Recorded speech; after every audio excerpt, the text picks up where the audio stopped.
The Jets give Sauce Gardner a record-setting contract extension, and it's a bargain. Locked On Jets starts now.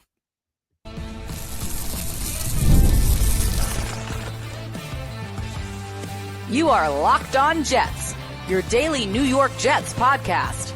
Part of the Locked On Podcast Network, your team every day. Welcome. This is the Locked On Jets podcast, part of the Locked On Podcast Network, your team every day. It's Wednesday, July 16th, 2025, and I'm your host, John B. from GangrenNation.com. Thanking you so much for making the show your first listen or first watch every day. A big shout out to you everydayers. If you're new to the show, this is a daily podcast covering the New York Jets with new episodes each day through the week, Monday through Friday. And our episode today is brought to you by FanDuel. Right now, new customers can get $150 in bonus bets when your first $5 bet wins. Well, another day, another contract extension for the New York Jets. One day after the team agreed to terms on a long-term deal with wide receiver Garrett Wilson, the Jets announced another contract extension for a player they drafted in the top 10 in the 2022 NFL Draft. Sauce Gardner, the superstar corner, receives a record-setting deal. It is a 4-year contract worth $120.4 million. $60 million of that is guaranteed. On today's show, we're going to break down this new contract for a star player. I'm going to talk about the ways this shows that the Jets will have better leadership going forward. I'm going to talk about why this record-setting deal is a bargain. That might sound like a contradiction, but it's not. But let's begin by talking about the value Sauce Gardner brings to the New York Jets. Sauce Gardner has been one of the best players in football since he set foot on the field. He is a guy who has made first-team All-Pro at corner in 2 of his 3 NFL seasons. And that's very impressive. He made it year 1. He made it year 2. Year 3, he stepped back a little bit. It wasn't quite as impressive as his first 2 years. But here's the thing. A bad season by Sauce Gardner's standards is a good season for practically everybody else. Sauce Gardner was still an upper echelon cover guy. Look, is his game perfect? Nobody's game is perfect. He's not a great tackler in space. Lots of corners aren't great tacklers in space. He doesn't have great hands, so his interception numbers may never be great because he drops some interceptions. But what he does is he erases the other team's best receiver. He erases whoever he's up against one-on-one. That is a critical thing to have on your football team. And it's not something a lot of teams have. Sauce Gardner can shut down the other team's best receiver.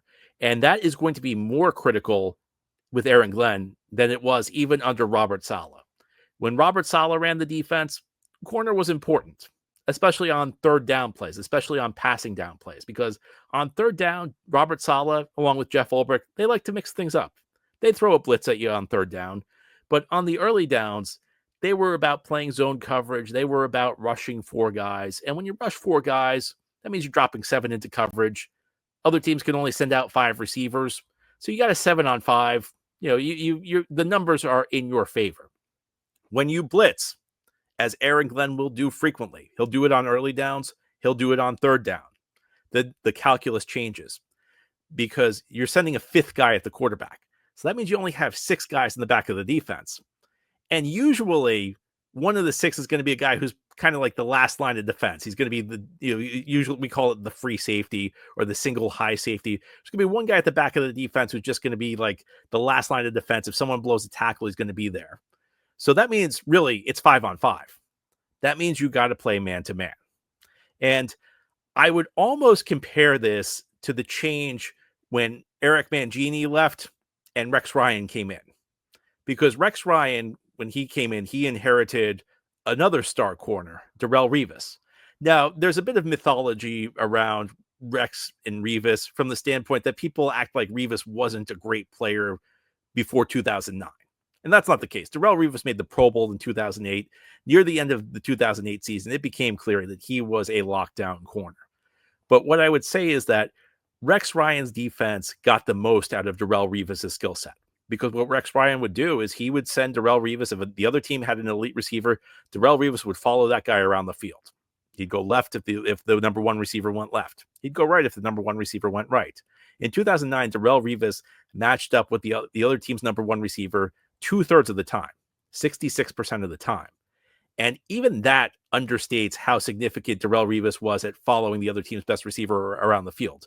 Because if Rex Ryan felt like the other team's best receiver wasn't a star, then they just put Revis on one side. Then they wouldn't have Revis follow the other. So it was only against the elite receivers where Revis drew those matchups, where he was just on the other team's number one receiver nonstop. And that's like when the Jets went up against Andre Johnson, great receiver with the Houston Texans, or Randy Moss, the Hall of Famer, one of the top 5 receivers to ever play the game with the New England Patriots, or the great Steve Smith with the Carolina Panthers that year. Those were the types of receivers Revis drew one-on-one for the entire game. And when they were up against an elite receiver, Revis would follow them around the field and erase them. And it went deeper than that because Rex Ryan felt that, Revis could handle anybody one-on-one. That meant they could double team the other team's number 2 guy. On the other side of the field, the Jets had Lito Shepherd in 2009. Lito Shepherd had a good career, made a couple Pro Bowls with the Philadelphia Eagles, but by 2009, he was just a guy who was okay. But because the Jets could handle the other team's number 1 receiver one-on-one, that meant, again, they could put double team on the guy Lito Shepherd was covering. Or the other thing they could do was they could play what's known as combo coverage. Combo coverage means that you're playing part man, part zone. The part that was man was Revis was taking the other team's number 1 receiver one-on-one. The part that was zone was the Jets would just load the other side of the field with defenders. Because Revis could handle, if say it was on the right side of the formation, because Revis had the right side locked down, they just stuck all the defenders on the left side of the field and clogged the passing lanes for the quarterbacks. You saw this manifest itself not just in 2009, but throughout Darrelle Revis's career with the New York Jets. In 2010, the Jets had a massive playoff upset in Foxborough against the New England Patriots. And what the Jets did that day, because the Patriots were a team with a lot of dynamic players in the middle of the field. They had Wes Welker at the slot receiver spot. This was early in Rob Gronkowski's career. A lot of the Patriots playmakers were in the middle of the field. What the Jets did that day was they just had Darrelle Revis and Antonio Cromartie line up one-on-one on the outside and gave them no help against guys like Deion Branch. And because Revis and Cromartie could take those guys out one-on-one on the outside with no help, they put all the help in the middle of the field. Again, clogged the passing lanes for Tom Brady and helped the Jets score a massive playoff upset against the Patriots team that at that point looked unbeatable, and the Jets were able to beat them. This is the type of impact Sauce Gardner could have for the New York Jets defense going forward. He was a great player under Robert Saleh. Nobody's going to dispute that Sauce Gardner was anything other than a stellar player under the previous Jets coaching staff. Again, the first 2 years he set foot on the field, he was named first team All-Pro. That's not Pro Bowl. Pro Bowl means you're like one of the top, 6, 7, 8 corners in the league. First team All-Pro means that you're one of the top 2 corners in the league. Sauce Gardner was that his first 2 years in the league. And year 3, even though he wasn't as good, and look, there were lots of Jets who struggled last year. Jets team last year was, very dysfunctional in a lot of ways. Even though that was a down year for Sauce Gardner, by the standards of virtually any other corner, it was an excellent season. But I don't think Robert Saleh ever truly used Sauce Gardner's skill set to maximize it. Because Robert Saleh, at his heart, even though on late downs, even though on passing downs, 3rd and long, he would blitz, he was in his heart a zone coach. And asking Sauce Gardner to defend a zone, really a zone is just a portion of the field. Asking Sauce Gardner to defend a portion of the field is not truly maximizing Sauce Gardner's skill set. A defense where you blitz, where you ask your corner to hold up one-on-one against the elite receivers in the league, against the Jamar Chases of the world. That's a tremendous skill set to have. There aren't many teams that have it. The Jets have it with Sauce Gardner, and that's what makes this extension a no-brainer. Now, ahead during the Locked On Jets podcast, we're going to talk more about the extension to Sauce Gardner. It is a record-setting amount, yet it's still a bargain. And these two things may seem contradictory, but they're not. How can it be true? I'll explain as we continue here on this Wednesday edition of Locked On Jets. Today's episode of Locked On Jets is brought to you by FanDuel. Summer sports are in full swing, and whether you're all about baseball under the lights, golf on the green, or high-stakes soccer action, FanDuel is the best way to make every game even more exciting. You're already following the action? Why not make it more thrilling? With FanDuel, you can get in on the game while your friends are getting sunburned at the beach. Last night was the All-Star game in baseball. We now turn to the second half. We'll have an exciting set of races with the Yankees and the Mets, or if you're outside New York, you root for another team. That's a great way to get in on the action. Golf, big tournaments coming up. And of course, you can look ahead to the NFL season. FanDuel has the Jets over under 5.5 wins. So if you think they're going to beat that, and you think that the extensions to Garrett Wilson and Sauce Gardner are going to help, again, FanDuel's the place to be. Are you new to FanDuel? Well, new customers can bet just $5 and get $150 in bonus bets if your first bet wins. Open the FanDuel app today or visit FanDuel.com to get started. Again, it's FanDuel.com. Thank you so much for making Locked On Jets your first listen or first watch every day. And a big shout out to you, everydayers. This is a daily podcast covering the New York Jets with new episodes each day through the week, Monday through Friday. Well, folks, what can I say? I promised you the last 2 days that we would conclude our Jets all quarter century team with my friend McGregor Wells. On Monday, we did the offense. We were supposed to do defense and special teams on Tuesday, but then the Jets extended Garrett Wilson. So I said, okay, we'll do it Wednesday. But now the Jets have extended Sauce Gardner. So we'll get to that later in the week. We have a good show for you on Thursday. So right now, the tentative plan is to conclude the all quarter century team on Friday with the defense and special teams. We'll see. Maybe the Jets will pull out another extension. But today we are talking about the extension of Sauce Gardner. I mentioned on yesterday's show that this was the next step after extending Garrett Wilson. And it concludes what had been a quiet Jets offseason with a bang. And I am a big believer in the NFL that you first and foremost build through the draft, and then you keep those players through their prime years. That's how the good teams win. And it shows that the Jets have better leadership. We're going to get to that a little bit here on the show. But first, I wanted to talk about how this record-setting extension is actually a bargain for the New York Jets. I think it's true in a couple of ways. Now, I could not help but chuckle when I saw the final amount. It's a 4-year contract worth $120.4 million. So that comes out to an average of $30.1 million a year. Well, wouldn't you know it? And that gives Sauce Gardner the $30.1 million a year salary. It gives Sauce Gardner the highest annual salary of any cornerback in the league. Wouldn't you know it? The previous holder of that title was Derek Stingley Jr. of the Houston Texans, who just signed a contract extension earlier this offseason. Stingley's annual salary is $30 million. So Sauce's comes in at $30.1 million a year. I think that was a point of contention with the agent. They wanted to beat Stingley, even if it was just $100,000 a year. They wanted to make sure Sauce was the highest paid corner in the league. And Sauce deserves to be the highest paid corner in the league because Stingley's an excellent player, had a tremendous 2024 season. But I don't think there's any question, at least through the first 3 years of their career, that Sauce Gardner has been the better of those two players. And that should be reflected in the salary. It is reflected in the salary. And I still think this deal's a bargain. Now, the first point I'm going to make is similar to a point I made yesterday. The salary cap continues to rise year after year in the NFL. So every year you see record-setting deals. It's not really that big of a deal to have a record-setting contract, because if the cap keeps going up, that's more money for you to spend. And you can only spend it on the same amount of players, because the rosters have remained 53 man forever. So it's not like we're increasing the number of roster spots. There's more money for the same amount of players. The salary has to go up. You don't even need a basic economics 101 course to understand that concept. So because the salary cap's going up every year, you're going to see record-setting deals every year. So saying it's a record-setting deal is technically true, but it's not as big of a deal as we're making it out to be. Every year these records fall. I'm sure the record will continue to fall next year and every year after that as the salary cap continues to rise. But there's a more important reason that I think Sauce Gardner is coming at a discount for the New York Jets. And it comes when we think about what his job is, because ultimately his job is to go out and shut down the elite receivers in football, the top receivers. And one of the ways I like to think about how valuable a player is at a certain position is, who is he trying to neutralize? There used to be the school of thought that, well, guards aren't really that important in the NFL, but guards usually go up against defensive tackles. And it was this weird contradiction where people said defensive tackle is a premium position, but guard is not. And it doesn't really make a lot of sense, because if a great guard can neutralize a defensive tackle, if a great guard can neutralize a premium player, surely a guard is a premium player himself. And I think over the last 10, 15 years, people have started to appreciate the value of guards, and part of that also deals with scarcity. But Sauce Gardner's job is to eliminate playmakers. He's out there when the Jets play the Cincinnati Bengals. His job is to take out Jamar Chase. When they play the Minnesota Vikings, his job is to shut down Justin Jefferson one-on-one. when the Jets play the Dallas Cowboys this season, he'll get CD Lamb.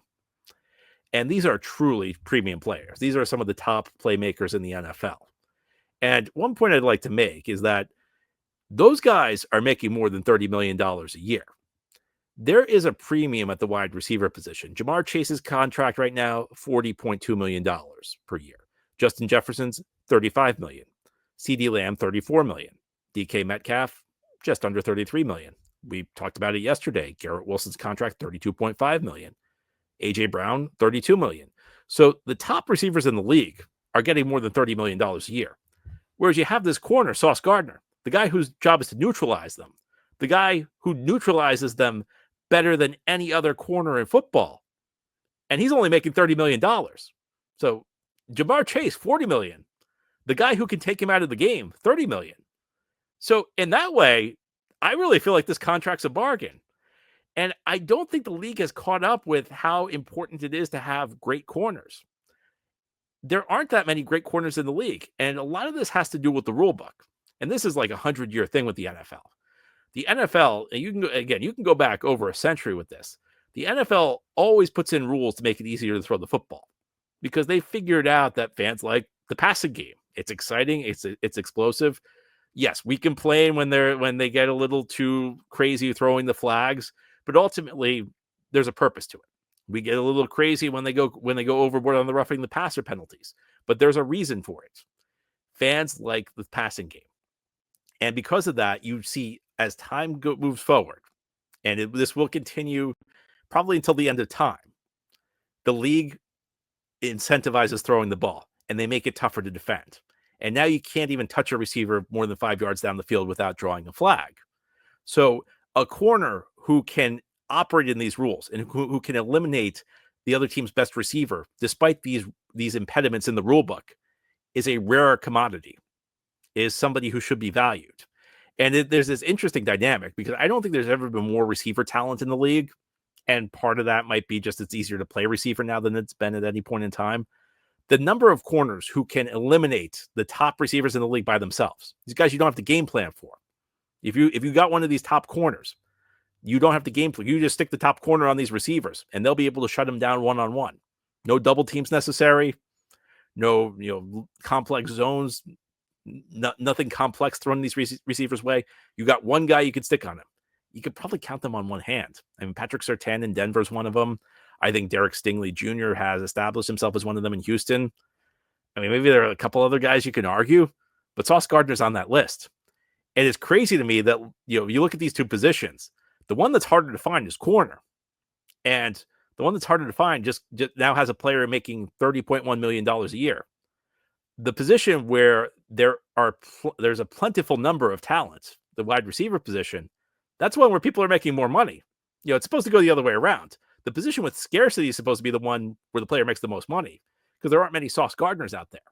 So what all of this tells me is that this deal, in many ways, as long as Sauce, reverts to his 2022-2023 form, actually going to be a bit of a bargain for the New York Jets. Now, look, it's a lot of money. I think whenever you're paying a player $30 million in today's NFL, I'm not saying it's a cheap deal. It's certainly not as cheap as his rookie contract, which was one of the best bargain contracts in Jets history.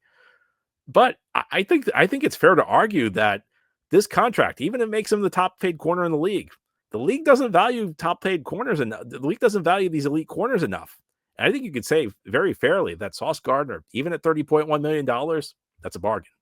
Now, head on the Locked On Jets podcast. Let's talk about a couple of different ways that this shows that there's going to be better leadership on the Jets moving forward. It's true in the people running the team. It's true in the locker room. I'll explain as we continue here on this Wednesday edition of Locked On Jets. This is the Locked On Jets podcast. On this Wednesday, we are breaking down the contract extension of Sauce Gardner today. It's been a busy week for the New York Jets in an otherwise quiet offseason. I mean, you look at the signings the Jets had this offseason. Justin Fields was a big one at the start of free agency. They gave Brandon Stevens a fairly big contract. I mean, Andre Sisco was probably the third biggest signing. That was a one-year deal. You want to throw in Jamie and Sherwood, the re-signing of Sherwood, we can include that. But it's been a relatively quiet offseason. Of course, we have the draft, but we have the draft every year. Every team has the draft. But the Jets have made noise in July. Back-to-back days, they announced big contract extensions signed by the two players they drafted in the top 10 in 2022, two players who have lived up to every expectation set for them since the Jets drafted them. Garrett Wilson, who's turned into a star receiver, 3,000-yard seasons, and now Sauce Gardner, the top corner, maybe the best corner in the league, guy who's been first-team All-Pro. Again, not Pro Bowl, first-team All-Pro, 2 of his 3 years in the league. And it delights me to see this because, as I've said over and over on this show, you're an everydayer. You've heard me you heard me say it a lot. You're going to continue to hear me say it a lot. The way you win in the NFL is you draft great players and you keep them. You lock them up. And the Jets have done that now with Garrett Wilson. They've done it with Sauce Gardner. They've done it with a good player in Jamien Sherwood. Last year, they did it with a very good player in Michael Carter II. There are still some guys I'd like to see them re-sign. Hopefully Jermaine Johnson returns healthy this year. If he does, he's a guy you look at re-signing. I think Elijah Vera Tucker is the guy the Jets should look at re-signing. I think if Breece Hall plays to his potential this year, we could talk about that. I wouldn't quite go there with Breece just yet. But it gives me more confidence in the people running the Jets, Aaron Glenn and Darren Muji, this first-year GM, this first-year head coach. And more than anything, it's just they got the low-hanging fruit. And it's not a huge thing. It's something you'd expect every GM and every head coach to do when you have two really talented players who deserve contract extensions. But how many times in recent history has the obvious move been in front of the Jets and they failed to make it? So we have these two guys, and one thing I always preach about before guys have coached a game, before we've had our first game of the Glenn Muji era, I'm not putting Muji in the Hall of Fame yet. I'm not saying he's Ron Wolf. I'm not putting Aaron Glenn in the Hall of Fame yet. I'm not saying he's his mentor, Bill Parcells. But we have some things to judge them on right now. We can start to grade them on, are they doing the things they should be doing? And to this point, I think they've done everything I wanted them to do this offseason. And this was critical because we've seen this since Woody Johnson bought the team. 3 months into Woody Johnson's tenure, the Jets traded a star receiver, Keyshawn Johnson. And over the last 25 years, there have been a lot of mistakes that have emanated from ownership. I've cited a lot of them, especially over the last year, because the last year or two, things have gotten worse with Woody Johnson. Woody Johnson's, if we're going to be honest, Woody Johnson's an awful owner. And one of the ways the Jets have failed, and people don't talk about this, is these contract negotiations with high-end players are never easy with the Jets. Sometimes the player leaves. Sometimes there's just an alienation with the player wants out. Sometimes the contract extension's signed, but there's too much drama. It drags on for far too long. Quinnen Williams, things were starting to get a little dramatic with him last year. We forget. They didn't get to the point where Quinnen got traded, but there was too much drama there. And the Jets could have dragged this out with Sauce Gardner and Garrett Wilson. And there would have been some danger to that because these guys have been on losing teams. They're now going to move to their second coaching staff. Another bad season, they're going to be a year from free agency. They only had 2 years left on their contract. So if you waited until after this year, another losing season, Sauce or Garrett might be looking for the exits. They may say, another year, I'm out of here. I'm not going to resign. So you get it done early. And you invest in these players. And when you invest in players, they start to buy in. And both Sauce and Garrett over the last 2 days have posted on social media they want to be part of the turnaround. These are guys who are showing Jets pride. Even though the Jets have not been successful in their time here, they've shown that they want to be here. And I think part of that's the Jets ruling. Obviously money helps. Like if somebody's offering me the amount of money Garrett Wilson or Sauce Gardner were offered by the Jets, of course you're going to want to be there. But that's the point, is that when your employer shows faith in you, when your employer is proactive and say, you know what, we want to be here. We don't need to do this deal right now, but we're going to. It gets you to buy in, and it encourages you to be a leader. It gives you incentive, and I think this shows that the Jets will have better leadership. It's something that gives me confidence that the Jets will have better leadership from the GM and head coaching positions going forward. But it also tells me that the Jets have a shot at having better leadership in the locker room. If you've listened to Aaron Glenn this offseason, you've heard a lot of very boilerplate coach speak when he's addressed the media. But within that boilerplate coach speak, there have been some things that have really resonated. And it feels like he understood some of the issues with the Jets last year, because in 2024, and I think this was true in 2023 as well, the Jets were a collection of players. They were a collection of big names. And I know that this is probably a cliche, what I'm about to tell you myself, but they were a collection of big names. They weren't a team. There wasn't leadership. You had a bunch of guys who were, kind of on their own agenda. And the ultimate guy who fits this description. I don't need to tell you. Guy I've been very critical of, Hassan Reddick, who gets here and is immediately demanding a new contract. And look, the Jets should not have traded for him, but that goes into what we're talking about, the players you build around, the players the previous regime chose to build around. The previous regime chose to bring in guys with big egos, guys with big track records, but guys with big egos, guys who were older, guys who were accustomed to having certain perks. Aaron Rodgers, being one of them. Guys who were accustomed to not having coaches reprimand them. And the result was the result. Look, if the guys had played better, the results would have been different. But I think that one of the Jets' big problems is they weren't a team. They were a collection of players. They were a collection of guys who were out for themselves. It's one of the things you hear, you read articles where you hear scouts quoted, you hear executives quoted. And one of the things that came up over and over was that in 2024, and I think this is true in 2023, the Jets were a bunch of guys playing for themselves. And Aaron Glenn, I think, is trying to change that. I think Aaron Glenn wants leadership. Aaron Glenn's talked about how he wants people who want to be here. He wants people who are accountable. He said, and one big thing Aaron Glenn said is, we're not just collecting names. We want guys who are going to buy into the program, guys who are going to work hard. And when you incentivize guys like Garrett Wilson and Sauce Gardner, again, by going to them, by extending them before you have to, you get them to buy in. And they're the best players on the team. And they have an opportunity to be leaders. One of the things I've been ranting about over and over the last couple of years is the Jets had this great core of young players who they drafted in 2022 and, to a lesser extent, but still in 2021. In 21, you got AVT, Elijah Vera Tucker. You got Michael Carter II, an excellent slot corner. Jamie and Sherwood, who's developed into a good starting linebacker and kind of a leader on the defense, kind of took on that quarterback of the defense role when CJ Mosley got hurt last year. And instead of this thing being about them the last 2 years, it's been about, Aaron and friends and all the big names they brought in, including our buddy, Mr. Reddick. And now we're going back to a point where it's going to be about the class of 2021 and 2022. The players the Jets drafted those years, the homegrown talent, the guys who are going to buy into the system.